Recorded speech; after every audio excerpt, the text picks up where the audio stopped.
Bismillah. Assalamualaikum warahmatullahi wabarakatuh. Innal hamdalillah nahmaduhu wa nasta'inuhu wa nastaghfiruhu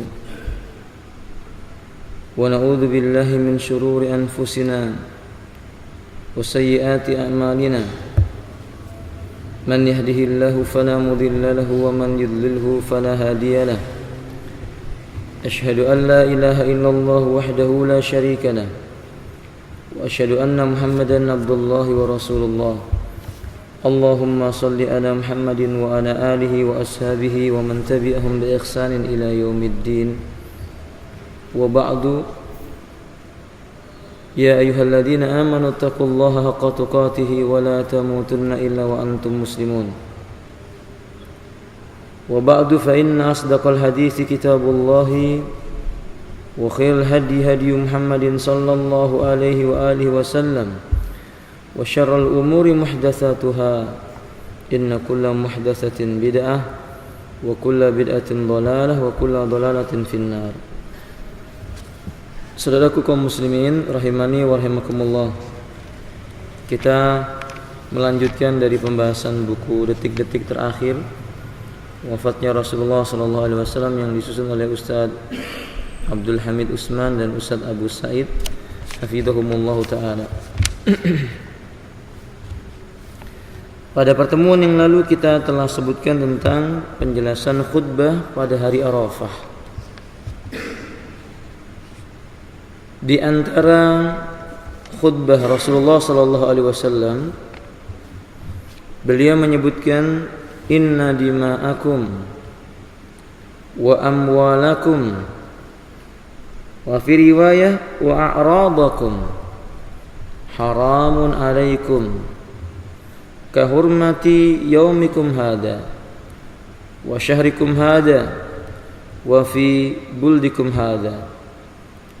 Sesungguhnya darah kalian dan harta benda milik kalian, di dalam riwayat yang lain, serta kehormatan kalian, maka dia haram atas kalian, maksudnya suci, tidak boleh dikotori, tidak boleh dinodai siapapun mereka, sebagaimana sucinya hari ini, yaitu hari Arafah, dan juga di bulan ini, yakni di bulan Dzulhijjah, dan di negeri kalian ini, yakni di kota Makkah. Tiga perkara ini Nabi SAW telah ingatkan kepada manusia. Nabi mengingatkan jauh sebelum kita datang, dan ini tanda-tanda bahwa waktu Nabi SAW semakin dekat dengan ajalnya. Karena ini tiga perkara penting. Tentang darah seorang mukmin, Nabi menyebutkan di dalam riwayat yang lainnya, damu mri'im muslim athqal indallahi ta'ala minad dunya wa fi riwayah wa minad dunya wa ma fiha. Satu tetesnya darah seorang mukmin itu jauh lebih berat di sisi Allah, jauh lebih berharga di sisi Allah daripada dunia dan seisinya. Maka Nabi SAW dalam riwayat Imam Muslim yang lainnya, beliau menyebutkan sibabul mu'min fusukun wa qitaluhu kufrun. Mencela orang yang beriman ini bentuk kefasikan, memburukkan, menjelekkan tanpa hak, ini bagian daripada kefasikan. Kemudian membunuh orang yang beriman, yakni mengalirkan darahnya, ini bentuk kekufuran, salah satu cabang di antara cabang-cabang kekufuran, walaupun bukan kufur yang besar. Bukanlah membunuh seorang mukmin itu seperti yang kita anggap sekedar mengalirkan darahnya, tidak. Nabi mengatakan dalam riwayat Imam Ibnu Majah, man la'anal mu'min kaqatlihi. Barang siapa yang dia melaknat seorang mukmin, barang siapa dia mencela seorang mukmin, maka seolah-olah dia telah membunuh orang mukmin itu. Maka sebab itu ikhwati rahimani wa rahimakumullah, jiwa seorang mukmin itu mulia, anggota tubuhnya pun dimuliakan oleh Allah Ta'ala, mengalirkan darahnya bagian daripada dosa besar. Itu bila orang lain yang membunuhnya. Demikian pula jika dia membunuh dirinya sendiri. Ini termasuk perkara yang dilarang di dalam Islam. Karena Nabi SAW menyebutkan, barang siapa yang membunuh dirinya dengan sepotong besi, maka dia akan disiksa di yaumil qiyamah sebagaimana dia membunuh dirinya dengan sepotong besi itu. Atau kama qala alaihi salatu wassalam. Karena yang saudaraku kaum muslimin, wajib bagi kita menjaga kemuliaan darah kita sebagai seorang muslim dan saudara kita seorang muslim. Yang kedua, beliau mengatakan harta benda seorang mukmin. Allah mengatakan dalam Al-Qur'anul Karim, "Wala ta'kulu amwalakum bainakum bil batil." Dan janganlah kalian memakan harta sesama kalian itu dengan jalan yang batil. Sampai-sampai Nabi SAW menyebutkan dalam riwayat Imam Muslim, "Lau kanatil Fatimatu syaraqat, lau kanatil Fatimatu syaraqat, laqata'tu aidiha." Wa fi riwayat laqata'tu yadaha. Kalau seandainya aku menjumpai Fatimah mencuri, yakni mengambil hak orang lain, mengambil sesuatu yang bukan menjadi haknya, aku sendiri yang akan memotong tangannya Fatimah. Karena memang harta seorang mukmin itu hukumnya haram diambil oleh orang lain kecuali dengan izinnya. Di dalam riwayat yang lainnya dikeluarkan oleh Imam Ibnu Majah, Nabi SAW menyebutkan, "Ma min lahmin nabatat minal muharramat illa an-nar ahaqqu alaih." Tidak satu daging pun yang tumbuh dari tulang jasad seseorang, tidak satu daging pun yang tumbuh pada jasad seseorang dari sesuatu yang nilainya haram, melainkan Allah akan membakar daging itu dengan api neraka. Atau kama qala alaihi wasallam. Makanya ikhwati rahimani wakumullah, seorang mukmin tidak boleh mencuri, ghasab saja tidak boleh.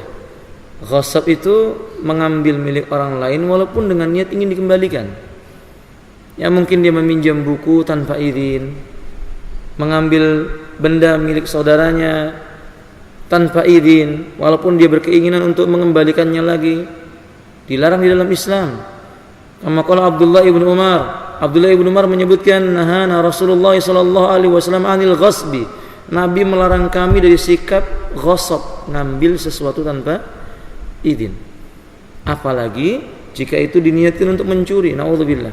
Sehingga Bapak, tidak ada dalam Islam itu kaidah mencuri untuk sedekah, enggak ada.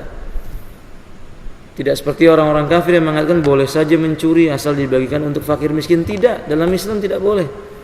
Mencuri dilarang. Yang diperbolehkan mengambil haknya yang dirampas oleh orang lain. Seperti Nabi SAW bersama dengan kaum muslimin yang ingin menghadang kafilahnya Abu Sufyan. Ketika Nabi mendengar bahwa kafilah Abu Sufyan ini pulang dari Syam, membawa harta yang banyak, kebutuhan orang-orang Quraisy yang banyak, Nabi berkeinginan menghadang kafilah Abu Sufyan untuk mengambil apa yang dahulu milik orang mukmin diambil oleh mereka. Ketika para sahabat berada di Mekah mau pergi berhijrah menuju ke kota Madinah, dilarang mereka itu membawa hartanya. Abdurrahman bin Auf, Utsman bin Affan, Abu Bakar As-Siddiq, mereka orang-orang kaya, tetapi ketika mereka berhijrah tidak diperbolehkan membawa sedikit pun harta mereka. Nah, ketika Abu Sufyan melewati jalur yang dekat dengan kota Madinah, maka Nabi SAW memerintahkan kaum muslimin menghadang mereka. Kan di sana ada harta benda milik orang-orang Quraisy. Islam membolehkan mengambil apa yang menjadi hak mereka, tapi Islam melarang mengambil sesuatu yang bukan menjadi hak mereka. Yang ketiga, Nabi menyebutkan wa aradakum, dan kehormatan kalian. Allah mengharamkan manusia melanggar kehormatan mukmin. Limadha? Mengapa demikian? Di hadis yang sahih Nabi menyebutkan al-mu'min 'alal mu'min kal bunyan yasuddu ba'duhum ba'dha. Seorang yang beriman atas orang yang beriman yang lainnya seperti bangunan. Dia saling mengokohkan satu sama yang lainnya. Kemudian Allah mengatakan Nabi SAW menyebutkan al-mu'minu akhul mu'min. orang yang beriman itu menjadi saudara bagi orang yang beriman yang lainnya. Makanya Nabi SAW setelah berhijrah ke kota Madinah, beliau mempersaudarakan antara muhajirin dengan ansor. Bahkan dalam kitab Al-Fusul fi Siratir Rasul dari kali yang ditulis oleh Al-Imam Ibnu Katsir rahimahullah taala, beliau menjelaskan sampai di awal-awal Islam datang ke kota Madinah, mereka saling mewarisi antara saudara yang dipersaudarakan oleh Nabi SAW lebih daripada kerabatnya. Kenapa? Karena memang ikatan ukhuwah Islamnya jauh lebih kuat, jauh lebih kokoh dibandingkan dengan ikatan rahim. Sebab banyak di antara manusia memiliki ikatan rahim tetapi yang satu kufur, naudzubillah, yang satu mukmin. Nah, karena itu ikhwafillah, Allah mengatakan dalam Al-Qur'anul Karim, innamal mu'minuna ikhwatun. Orang yang beriman itu satu sama yang lainnya mereka bersaudara. Nabi SAW berkata, la tahasadu wa la tabaghadu wa la tadabaru wa kunu ibadallahi ikhwana. Jangan kalian saling hasad. Hasad itu Ibnu Taimiyah rahimahullah taala menjelaskan keinginan seseorang untuk memiliki apa yang dimiliki oleh orang lain dengan dasar kebencian. Al-Imam Al-Utsaimin mengatakan bahwa makna hasad itu adalah keinginan memiliki nikmat yang Allah karuniakan kepada orang lain, berharap nikmat orang lain itu hilang dari dirinya. Seperti Yahudi yang Allah mengatakan hasadan min indi rabbi, hasadan min indi anfusihim. Kedengkian itu datang karena itu berasal dari hawa nafsu mereka. Maka hasad itu jelek. Terdapat dalam riwayat yang dhaif tetapi maknanya benar.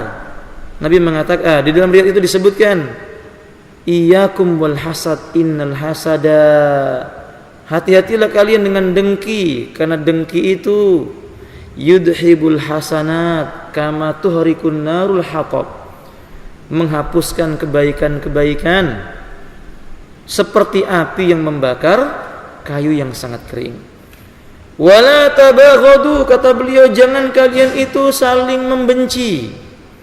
Di dalam hadis yang sahih Nabi menyebutkan 3 kali, beliau mengulang.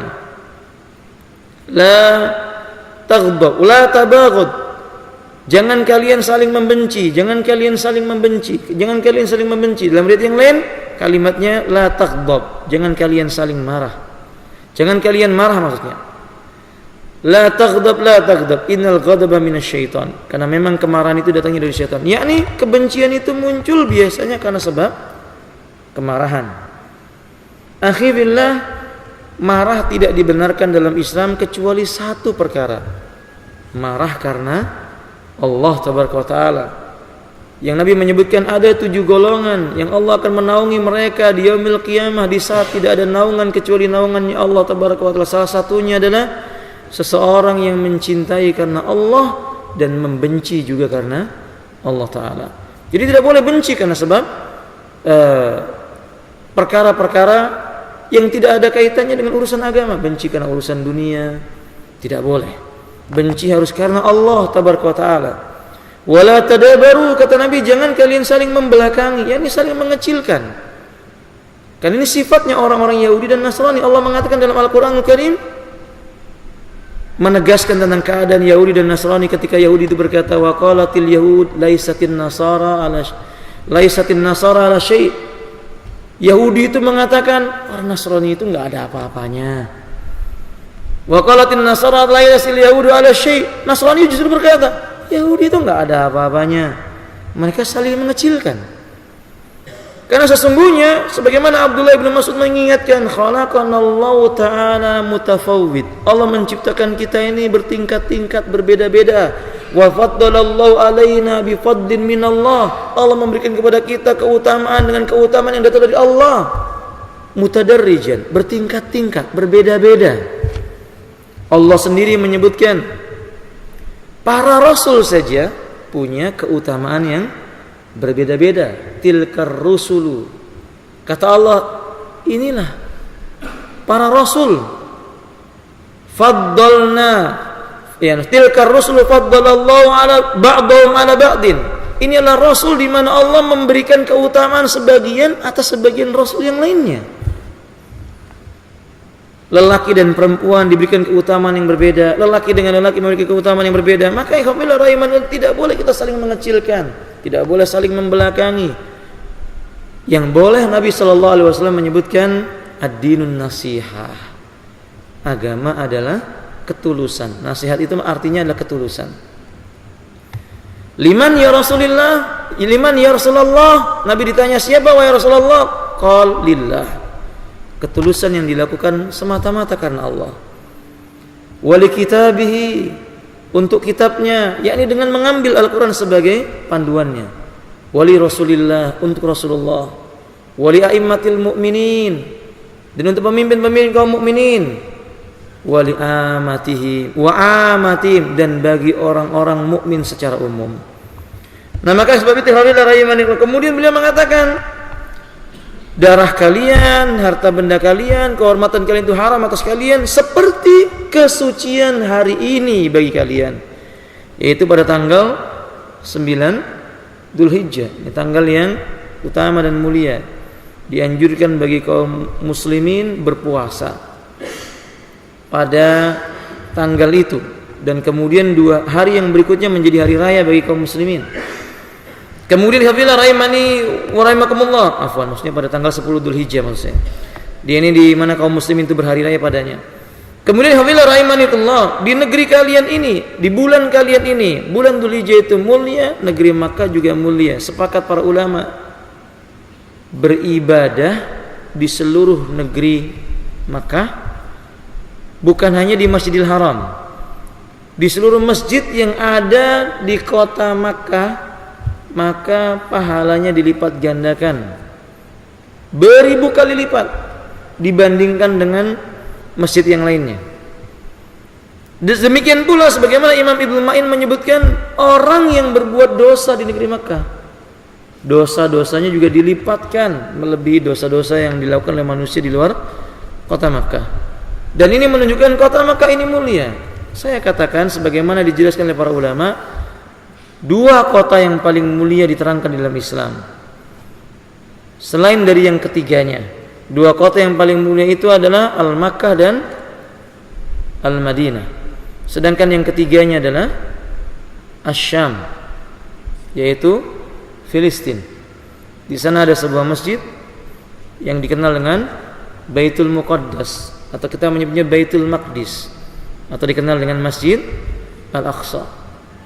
Ikhwabillah rahimani wa rahimakumullah, tentang Madinah dan Makkah. Tentang Madinah Nabi sallallahu alaihi wasallam menyebutkan, al-ilmu bi Madinati. Ilmu itu adanya di Madinah. Wa sayaudu ilaiha. Nanti ilmu akan kembali lagi kepada Madinah. Maksudnya Nabi itu di Madinah mengajarkan ilmu. Nanti ilmu akan tersebar ke seluruh muka buminya Allah tabaraka wa taala. Dan nanti akan datang zamannya ilmu dicari lagi menuju ke kota Madinah, walaupun Nabi telah meninggal dunia. Di dalam hadis riwayat Imam Ahmad, Nabi menyebutkan, barang siapa yang dia sanggup mati di kota Madinah, hendaklah dia mati di kota Madinah. Bukan berarti maksudnya bunuh diri di kota Madinah, tidak. Ada keutamaan meninggal di kota Madinah. Karena dalam riwayat Imam Muslim, nanti menjelang kiamat, satu zalzilu Madinata, akan berguncang kota Madinah itu, akan terjadi guncangan pada kota Madinah itu. Lalu akan keluar dari kota Madinah setiap orang yang dalam hatinya ada kemunafikan dan kekafiran. Sehingga kota Madinah itu nanti akan bersih dari segala macam orang musyrik, orang kafir, orang munafik. Baik itu kafir yang dia sembunyikan. Kalau terang-terangan jelas tidak boleh orang kafir masuk kota Madinah pada hari ini. Kemunafikan yang mereka sembunyikan akan tampak menjelang kiamat nanti.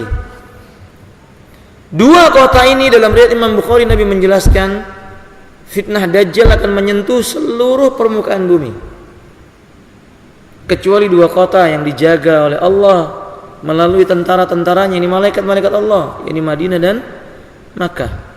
Maka ada keutamaan tinggal di kota Madinah, tinggal di kota Makkah, dan yang semisal daripada itu. Wallahu ta'ala a'lam bishawab.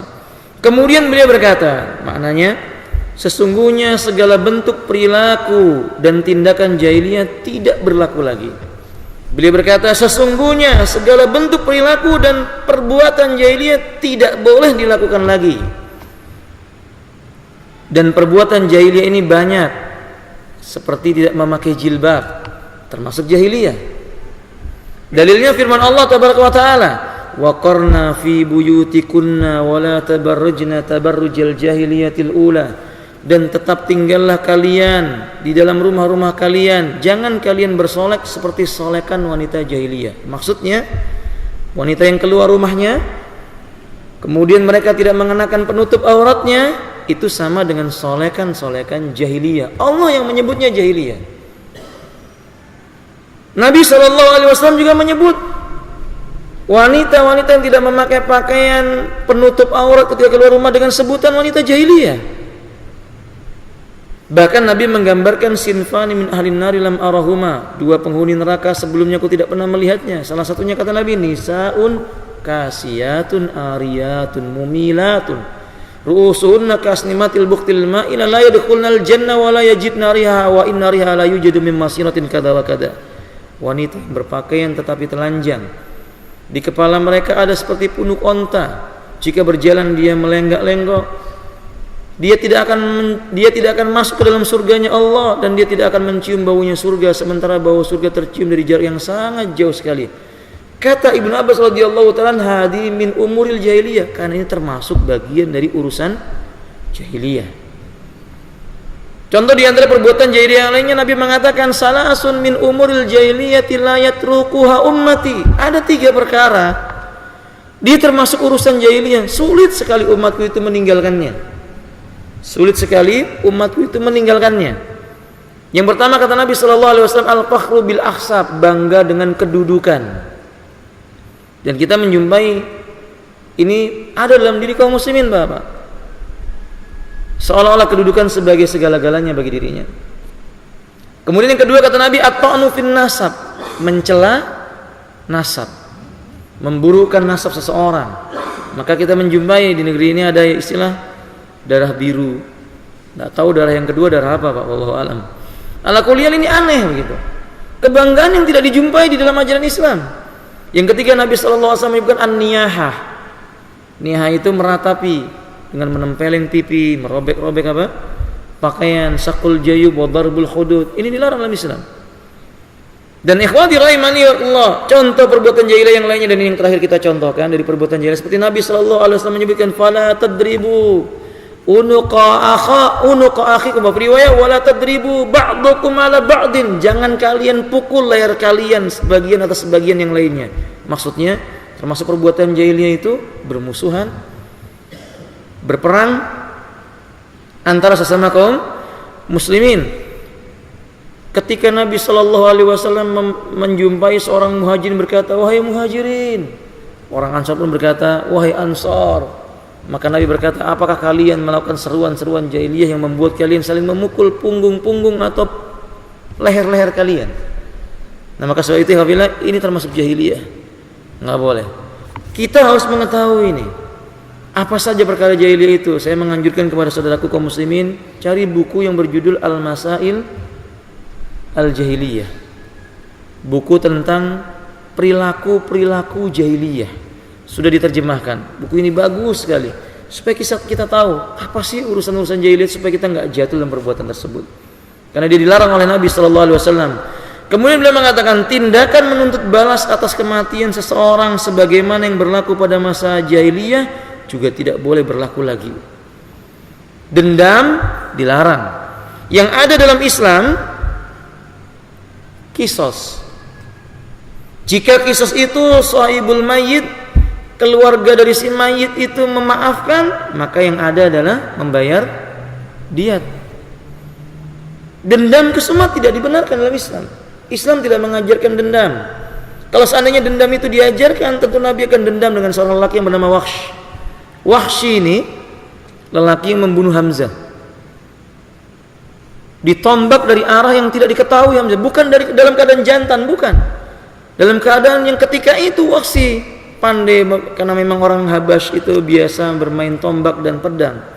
Dia menombak Hamzah dari arah samping kiri, dalam riwayat yang lain dari belakang. Jatuhlah Hamzah, kemudian Hamzah itu dibelah dadanya, diambil jantungnya. Sampai disebutkan oleh Imam Muslim, Hamzah tidak dikenali lagi kecuali oleh saudara wanitanya. Ketika itu dilihat dari ujung kakinya saja bahwa inilah Hamzah. Nabi menangis dengan wafatnya Hamzah. Tapi takdir Allah Bapak, lelaki yang bernama Wahsy ini masuk Islam. Dia diberi oleh Allah hidayah masuk Islam. Suatu ketika Nabi bermajlis di masjid beliau, Wahsy duduk di depan. Setiap Nabi melihat wajahnya Wahsy, Nabi menangis. Teringat siapa? Hamzah. Nabi hatinya tersayat-sayat. Maka Nabi berkata kepada Wahsy agar Wahsy duduk di sebelah kanan, sebelah kiri atau di belakang. Yang penting Nabi tidak melihatnya. Lihat bagaimana Nabi menahan gejolak jiwanya. Karena memang Islam tidak mengajarkan apa? Dendam. Nabi pernah mengatakan kepada Umar, wahai Umar, bukan orang yang kuat itu orang yang bisa melampiaskan dendamnya, tetapi orang yang kuat itu orang yang sanggup menahan gejolak hatinya. Atau kama qala alaihi salatu wassalam. Nah, mikhafillah rahimanillah. Kemudian kata beliau, tindakan pembalasan jahiliyah seperti itu yang pertama kali kunyatakan tidak berlaku adalah tindakan pembalasan atas kematian Ibnu Rabi'ah ibn Haris. Ini Ibnu Rabi'ah ibn Haris, ini nanti kita akan bahas khusus pada bab tentang kaidah di dalam melaksanakan qisas. Kemudian beliau mengatakan riba jahiliyah tidak berlaku lagi. Kalau dahulu mungkin riba itu diperbolehkan, kemudian Nabi melarang perbuatan itu. Karena memang Allah Subhanahu wa taala menyebutkan wa ahallallahu al-bai'a wa harrama riba. Kemudian beliau mengatakan dan riba yang pertama kunyatakan tidak berlaku adalah riba Abbas ibn Abdul Muthalib. Ketika itu Abbas ibn Abdul Muthalib pamannya Nabi melakukan apa? Riba nasi'ah. Riba nasi'ah itu maksudnya renten yang kita kenal itu Bapak. Meminjamkan uang kemudian dia meminta dikembalikan lebih. Nah, kemudian datang keharamannya hal itu. Sesungguhnya segala macam riba tidak boleh berlaku lagi. Lalu Nabi berkata, ittaqullah, takutlah kalian kepada Allah di dalam memperlakukan wanita. Ittaqun nisa, takutlah kalian kepada Allah dan bertakwalah kepada Allah dalam memperlakukan manusia yang disebut dengan wanita. Dalam ayat yang lainnya Nabi mengatakan, istausun nisa bi khairin, nasihati istri-istri kalian dengan cara yang baik. Maksudnya Bapak, Nabi mengingatkan kalimat takutlah kepada Allah dalam memperlakukan wanita. Satu, tidak ada fitnah yang lebih besar bagi para lelaki kecuali wanita. Ma taraktu syai'an hiya adarru 'ala rijali. Aku tidak meninggalkan suatu perkara dan perkara itu sesuatu yang lebih memudaratkan bagi seorang lelaki illan nisa, kecuali apa? Perempuan, kata Nabi sallallahu alaihi wasallam. Dan ini kenyataan Bapak. Waqi, bukankah Abu Lahab binasa juga karena sebab siapa? Istrinya. Bukankah Abu Jahal yang sudah mulai condong dengan Islam juga binasa karena sebab istrinya? Nah, ikhwati rahimani wa rahimakumullah, bukankah Yusuf juga digoda oleh wanita? Nabiullah Yusuf. Bukankah Nabi Ayub diuji dengan penyakit, tetapi lebih berat lagi ujiannya Nabi Ayub? Perbuatan istri beliau. Bukankah Nabi SAW orang yang sangat amat menahan lisannya? Tapi suatu ketika Nabi pun mengucapkan, aku tidak mau lagi meminum madu. Karena sebab siapa? Dua orang istrinya. Karena sebab dua orang istrinya. Dan ini khamilah rahimani, benar-benar kebinasaan itu banyak terjadi karena sebab wanita. Sampai Nabi berkata kepada kaum muslimin menasihatinya tentang bahaya para wanita ini. Inna dunya khulwatun hudratun wa inna Allah ta'ala mustahlifukum fiha fayandurullahu kaifa ta'malun fattaqud dunya wattaqun nisa inna awwala fitnati bani Israel kanat fin nisa. Dunia diciptakan oleh Allah dalam keadaan hijau, menggiurkan. Gak ada manusia yang gak suka dengan dunia Pak. Orang soleh pun suka dengan dunia. Cuman bedanya orang yang mulia dia mengendalikan hatinya untuk menjadi hamba dunia. Dan Allah menjadikan kalian hidup silih berganti di dunia. Allah lihat apa yang kalian kerjakan di dunia. Lalu Nabi berkata, takutlah kalian dengan bahaya fitnahnya dunia dan takutlah kalian dengan fitnahnya wanita. Bani Israel pertama kali binasa itu karena fitnah para wanitanya. Berapa banyak manusia yang rajin sholat malam, Bapak, karena setelah punya istri berkurang atau bahkan nggak pernah sholat malam lagi. Berapa banyak manusia yang berdakwah di jalan Allah, setiap hari melakukan amar ma'ruf nahi munkar, setelah punya istri jadi pengecut, tidak berani lagi amar ma'ruf nahi munkar. Berapa banyak seorang lelaki yang dermawan, kepada ibunya dia memberikan sedekah seingin ibunya, semua hartanya kalau perlu. Begitu sudah punya istri, bagaimana Bapak? Sedekah sama ibunya takut, kecuali izin siapa? Padahal hartanya mencari suaminya. Berapa banyak seorang lelaki tidak bisa menentukan sikap karena dua orang wanita, satu ibunya, satu istrinya. Akhirnya dia tidak ngerti apa yang harus dia lakukan karena berselisih antara ibunya dengan istrinya, mertua bagi istrinya. Ini fitnah. Makanya Nabi mengatakan, hendaklah kalian berlaku yang baik, memperlakukan wanita dengan cara yang baik. Ini yang pertama, karena Nabi mengingatkan wanita itu fitnah. Yang kedua, Nabi SAW mengingatkan, innal mar'ata awanun bik, teman terbaik bagimu adalah istrimu. Berarti ini menunjukkan saudara kaum muslimin bahwa di balik hikmah Allah menjadikan wanita itu merupakan fitnah paling besar bagi laki-laki, ternyata Allah juga menjadikan wanita teman paling baik bagi seorang suami. Dibuktikan oleh Allah Subhanahu wa taala kepada Nabi sallallahu alaihi wasallam ketika Nabi gelisah, gundah, keadaan kalut, yang bisa menenangkan hatinya Nabi dengan izin Allah siapa? Khadijah.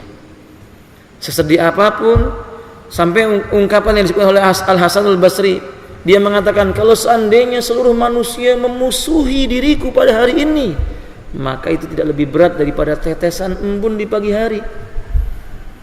Tapi kalau istriku bermusuhi diriku, maka sungguh aku tidak memandang dunia ini kecuali sesuatu yang menyesakkan dadaku. Maksudnya Bapak, benar ini Pak. Kita ini kalau semua orang memusuhi kita nggak ada masalah. Yang penting istri kita apa? Sayang sama kita, cinta sama kita, sudah nggak butuh yang lainnya. Tapi kalau kita punya teman yang banyak sekalipun, tapi kalau istri kita itu apa? Benci sama kita, masya Allah Pak. Rumah yang luas demi Allah tetap terasa apa? Sempit. Kasur yang empuk, wah mungkin ya nggak terasa nikmat juga. Selagi ngobrol sama teman, khawatir nanti istrinya dan sebagainya. Karena memang ini wanita demikian. Makanya ikhwati rahimani Allah, dia teman yang paling baik. Gambaran tentang bahwa teman yang paling baik adalah wanita. Sampai Allah mengatakan dalam Al-Quran, ke teman maksudnya wanita sih maksudnya istrinya. Allah mengatakan dalam Al-Quran, wa min ayati, coba camkan. Di antara tanda-tanda kekuasaan Allah, an khalaqalakum min anfusikum azwaja.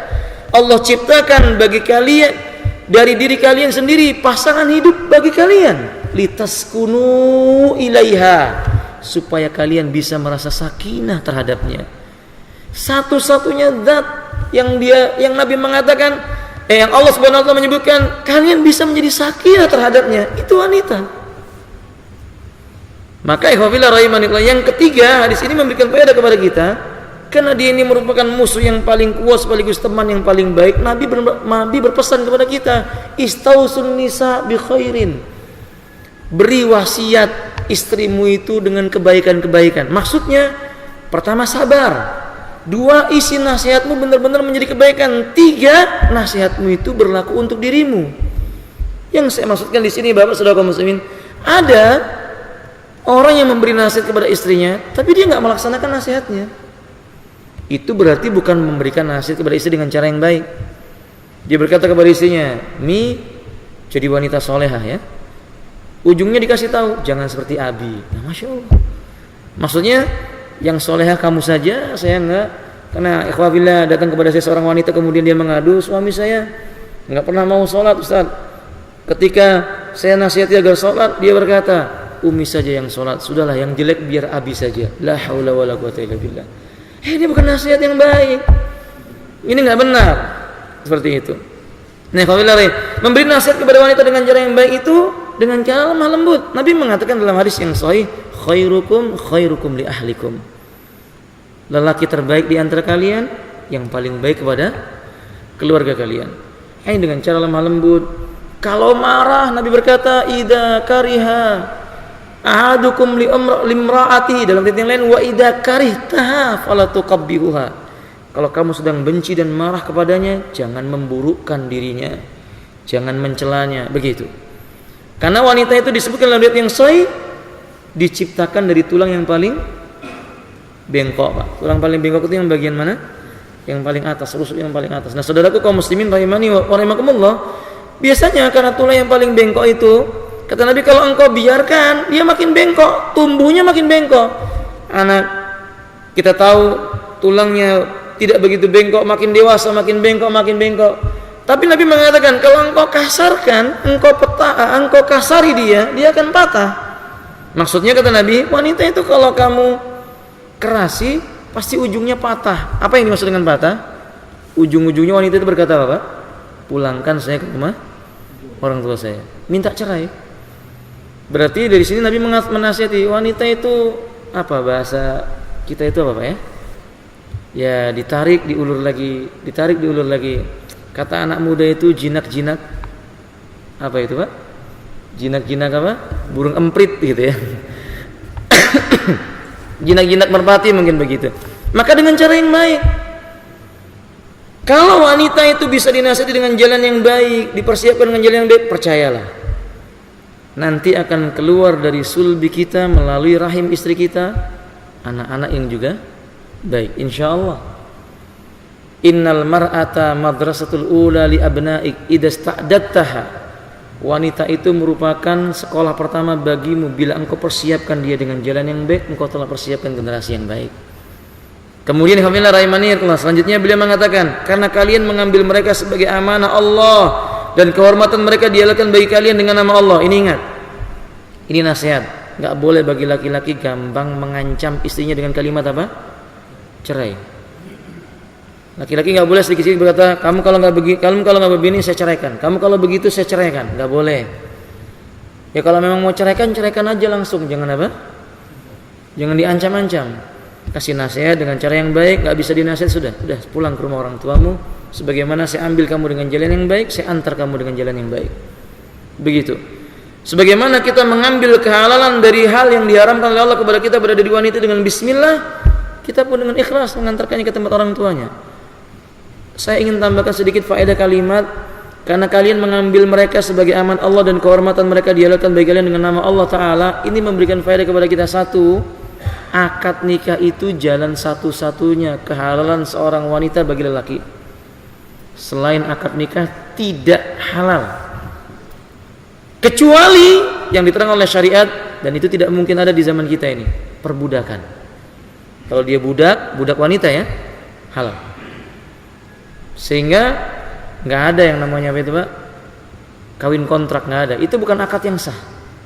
Kawin kontrak itu bukan akad yang sah. Dua, hafizillah rahimani warahmatullah. Akad nikah itu tentu saja dengan nama Allah. Maka tidak dilarang ketika orang akad nikah mengucapkan Bismillah. Tapi jangan ditambah-tambahi.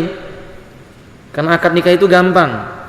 Si wali berkata, saya nikahkan kamu dengan putriku Fulana bintu Fulan dengan mahar, sebutkan. Lalu dia berkata, saya terima nikahnya putri anda dan kawinnya putri anda untuk saya dengan mahar sekian, selesai. Tidak perlu ditambah-tambahi, karena di sebagian tempat, bahkan di negeri kita saya sering menjumpai, dipersulit akad nikah itu. Suruh syahadat dulu yang mau menikah, padahal dia muslim. Suruh baca istighfar dulu. Suruh membaca, kalau di akhir nikah itu biasanya di buku nikah itu ada itu, Pak, apa namanya? Nah, sigot ta'liq. Disuruh baca di akhir itu. Padahal harusnya itu dibaca sebelum apa? Sebelum nikah ditawari dulu, nih mau nggak ini perjanjian ini? Kan itu namanya apa namanya syarat, masuk bagian daripada syarat sahnya nikah. Kalau kamu mau menuruti perjanjian ini, ayo kita lanjutkan nikahnya. Kalau enggak, ya nggak usah, kan begitu. Nah, karena alhamdulillah rahimanillah, sigat ta'liq itu memberatkan bagi laki-laki. 6 bulan meninggalkan istri tanpa nafkah dan tidak ada berita, maka si istri berhak untuk apa? Mengajukan gugatan cerai. Padahal Islam enggak demikian. Nah, wallahu taala alam bisawab. Kemudian alhamdulillah rahimani wa rahimakumullah, Juga kalimat ini menunjukkan bahwasanya ketika menyebutkan engkau mengambil kehormatan mereka dan dihalalkan bagi kalian itu dengan menyebut nama Allah, ini nasihat. Kalau mau mengumpuli istri, ya baca bismillah. Jangan kan mengumpul istri. Pertama kali kita bertemu dengan apa?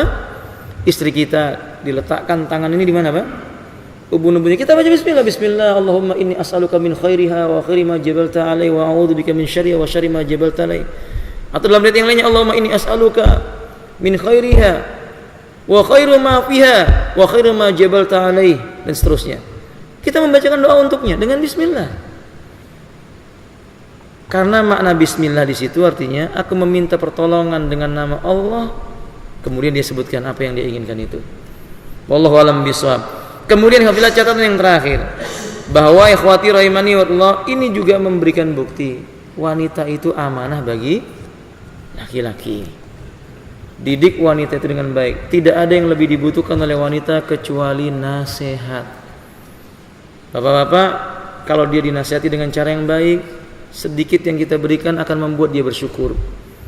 Tapi kalau tidak, Nabi telah mengatakan, Ra'aitu aksara ahlin nari minan nisa. Wa fi riwayah qila wa ma lin nisa. Kenapa dengan wanita? Qala alaihi salatu wassalam, li anna aksaruhunna kufrun asir. Wa fi riwayah yakfurna. Yakfurna billah, qal yakfurna bil asir. Aku melihat kebanyakan penghuni neraka itu wanita. Di hadis Muslim yang lainnya Nabi mengatakan minoritas penghuni surga itu adalah wanita. Berarti mayoritasnya di mana? Di neraka. Mereka itu kufur. Para sahabat bertanya, apakah kufur kepada Allah? Kata Nabi, tidak. Mereka kufur kepada suami-suami mereka. Kenapa? Karena jarang dinasihati. Perlu kita nasihati dengan jalan yang baik. Dengan nasihat yang baik, insyaallah apa yang akan kita berikan kepada mereka berupa nasihat itu bisa mendatangkan kebaikan pada bagian-bagian yang lainnya. Saudara kaum muslimin, kita cukupkan dulu sampai di sini pembahasan tentang khutbah Arafah. Masih ada bagian yang lainnya. Yang paling penting juga dari bab ini nanti akan diberikan kesimpulan di akhir pembahasan. Kita lanjutkan di pertemuan berikutnya insyaallah. Mohon maaf apabila ada salahnya. Semoga bermanfaat kalimat yang keluar dari lisan saya. Dan semoga Allah mengampuni dosa-dosa saya dan dosa-dosa anda sekalian, dan semoga Allah Subhanahu wa taala menjadikan hidup kita barakah, dan jika diakhirkan di dunia diakhirkan dalam keadaan husnul khatimah. Akhiru da'wana alhamdulillahirabbil alamin. Subhanakallahumma bihamdik asyhadu an la ilaha illa anta astaghfiruka wa atubu ilaik. Assalamualaikum warahmatullahi wabarakatuh.